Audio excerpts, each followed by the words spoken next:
안녕하세요. 고은 변호사들의 정욱 변호사입니다. 이번에는 소장 쓰는 법에 대해서 알아보도록 하겠습니다. 내가 누군가에게 돈을 빌려줬는데 그 사람이 돈을 갚지 않는다거나 물품 공급 계약을 체결을 하고 납품을 다 했는데 물품 대금을 지급하지 않는 경우가 있죠.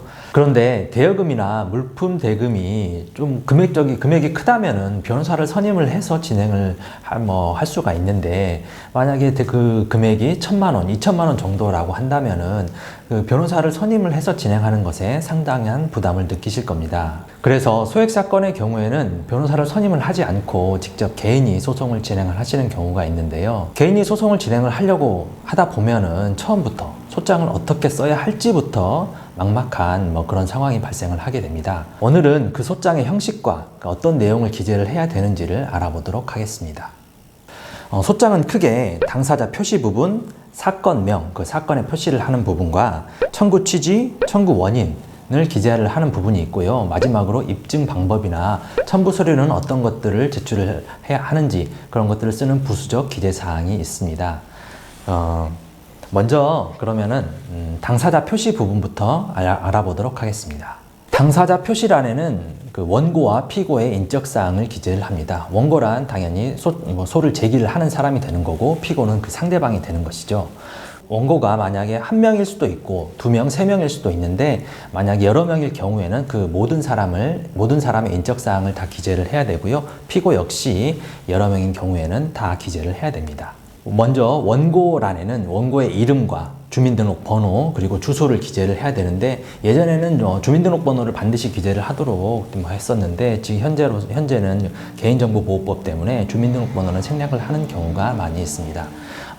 주소는 도로명 주소를 기재를 하셔야 됩니다. 법인의 경우에는 법인의 상호와 법인 등록번호를 쓰게 되고 주소를 기재를 합니다. 그리고 추가적으로 대표이사가 누구인지를 기재를 하셔야 됩니다. 이러한 사항은 모두 법인의 등기부에 다 나와 있기 때문에 법인의 등기부에 기재된 내용을 기재를 하시면 됩니다. 외국인은 외국인의 그 이름을 한글로 기재를 하게 되고요. 만약에 스티브 잡스다라고 한다면은 스티브 잡스라고 이제 한글로 기재를 하신 다음에 괄호 그 옆에 괄호 안에 영어로 스티브 잡스로 쓰시면 됩니다. 피고란에는 역시 피고의 이름과 주민등록번호, 주소를 쓰게 되는데요. 피고의 인적사항을 제대로 알지 못하는 경우가 많이 있습니다. 그래서 피고의 이름만, 근데 만약에 피고의 이름만 알고 있다, 그렇다라고 한다면은 동명이인이 많기 때문에 사실상 소송의 진행이 어렵습니다.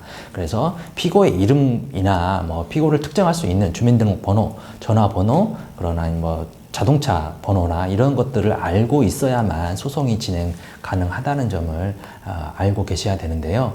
피고의 인적사항 중에서 모르는 부분은 불명이라고 기재를 하고, 나머지 알고 있는 전화번호나 자동차 번호, 주민등록번호를 기재를 하시면 됩니다. 전화번호만 알고 있는 경우에는 피고의 이름과 전화번호를 알고 있다라고 한다면은 통신사에 소장을 먼저 제출을 한 다음에 통신사에 사실 조회를 신청을 해서 해당 전화번호의 가입자 가 누구인지 그 인적사항을 알려달라고 해서 피고의 인적사항을 파악할 수 있고요.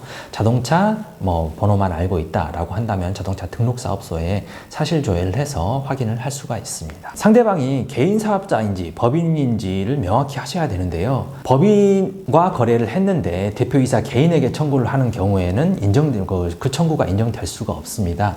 반대로 대표이사가 개인과 거래를 했는데 법인에게 대해서 청구를 하는 것도 마찬가지입니다. 그 다음에는 사건명을 기재를 하셔야 되는데요. 사건명에는 사건명이라는 거는 이 사건을 가장 함축적으로, 본인의 청구가 어떤 내용인지를 가장 함축적으로 나타내는 말입니다.